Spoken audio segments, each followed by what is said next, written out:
In 2012, 372,000 people died from drowning.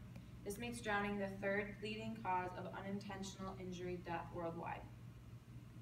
Drowning is 7% of injury-related deaths each year, and 80% of drowning victims are male. Since drowning is such a horrific incident, I would like to teach you some skills that could help you save a life in the future. Today I will teach you how to do some basic lifeguarding skills that will help you for the following: CPR and defibrillation, a drowning victim, and a cardiac emergency. First, I will be teaching you how to properly perform CPR and defibrillation. CPR and defibrillation are used if a victim is unconscious, not breathing, and does not have a pulse. CPR supplies oxygen to the brain and other vital organs, and it keeps the victim alive until an AED can be used or advanced medical care arrives. There's a proper technique that you need to know in order to perform CPR. For the compressions, you need to put the heel of one hand into the center of the chest at the lower half of the sternum. You'll then want to place the other hand on top, interlocking the fingers. You want to make sure your arms are straight and your elbows are locked.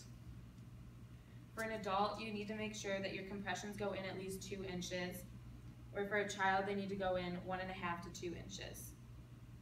An infant is too small to use your whole heel of your hand, so you're going to use 2 fingers at the center of their chest below the nipple line, and you got to make sure they go in at least 1 to 1.5 inches. In addition to compressions, you will also need to use rescue breaths. Rescue breaths are administered using a pocket mask. A pocket mask is a breathing barrier which makes sure that no germs or other materials pass through when you are giving breaths. You need to give 2 breaths for every 30 compressions, and you need to move quickly because you want to try and get at least 100 compressions each minute. So you need to give quick and effective breaths and compressions. If CPR is not working, you will need to defibrillate. Defibrillation is an electric shock that restores heart rhythm. It is delivered using an AED. To use an AED, you need to open the machine, and inside there will be the AED with 2 wires attached. Each wire will be attached to a sticky pad. On the pads, there's usually a picture that shows you where to place them, but if you don't know, you need to place one on your right chest and one on your left rib. You will then need to turn on the machine, and it will tell you if it is necessary to deliver a shock. If it says that a shock is necessary, then you will need to make sure the space around the victim is cleared, so that way no one else gets shocked. You will then press the deliver shock button, and if that doesn't work, you need to let the AED reassess the victim. You need to continue this process until EMS arrives or the victim is revived. Here is someone showing CPR. So as you can see, he has his hands in the center of the chest and is pressing firmly down, and his fingers are interlocked, and so are his elbows, and his arms are straight. You can tell he's pressing firmly because it's going in at least 2 inches.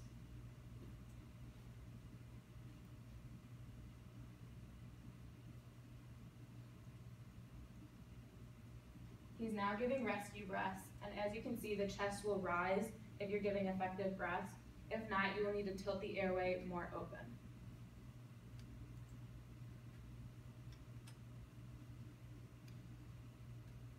Next, I will teach you how to help a drowning victim. If there's a drowning victim, you will need to follow this procedure in order to save them. First, you will need to activate the EAP, which is the Emergency Action Plan. If you work at a facility, they will likely have a signal that you use. Typically, it's 1 long whistle or 3 quick whistles. After activating the EAP, you will immediately need to enter the water. This is just a basic save, so you will just get in as quickly as possible and get to the victim as quickly as possible. Once you get to the victim, when you get close, you want to tell them that you're there to help. You then need to securely grasp the victim and move them to a safe exit point and remove them from the water. If they need further care, such as CPR or defibrillation or first aid, you will need to give it to them right away. And if necessary, you should call EMS. Before releasing the victim, you will need to fill out an incident report. This is an example of a save. You can see the lifeguard jumped in and is quickly swimming to the drowning victim. He securely grabs her, makes sure she's okay, and then moves her to an exit point. Lastly, I will be teaching you how to help someone with a cardiac emergency. Cardiac emergencies are the most severe emergencies that can occur, and in order to effectively respond, you'll need to remember the cardiac chain of survival. The cardiac chain of survival has 4 links. The first is early recognition and early access to EMS. The sooner you call 911, the sooner EMS can come to help you. Once EMS arrives, you need to make sure that you allow them to take over because they are able to give more advanced care. The second link is early CPR. And the third link is early defibrillation, and the final link is early advanced medical care. EMS is able to provide much more advanced care than you will be able to, and they are also able to transport the victim if necessary. You should know some symptoms to help you recognize if it is a cardiac emergency. Some of the symptoms include chest discomfort, dizziness, difficulty breathing, nausea or vomiting, fatigue, and pale or ashen skin. If the victim is conscious, you will not need to give CPR or defibrillation. However, you should monitor them because they could fall unconscious at any time. If someone is having a heart attack, you should always call EMS.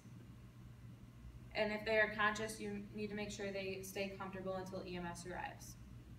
Cardiac arrest is when the heart stops or it is beating irregularly to circulate blood effectively. Cardiac arrest can be the result of a heart attack, electrocution, drowning, or another cause. It can occur suddenly and without warning. In conclusion, today I taught you how to do some basic lifeguarding skills that will help you for the following: CPR, defibrillation, a drowning victim, and a cardiac emergency. But I hope you'll never have to use these. This procedure will be helpful if you ever need to, and I hope me teaching you can help us have fewer deaths in the future from drowning.